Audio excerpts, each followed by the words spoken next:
An attorney at law was stabbed to death at her home in Red Hills, St. Andrew on Thursday. The deceased have been identified as Nordraka Williams Burnett of the law firm Townsend White and Porter. Details are unclear at this time, but reports are that Williams Burnett died after being stabbed by her husband, who is a member of Jamaica Defense Force. The accused, who is reportedly mentally ill, is in police custody.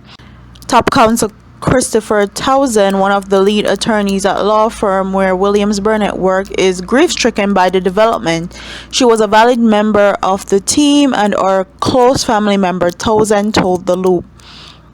So I guess the Jamaica Defense Force is hiring mentally ill people to work for it. I don't know. This story seems unclear to me.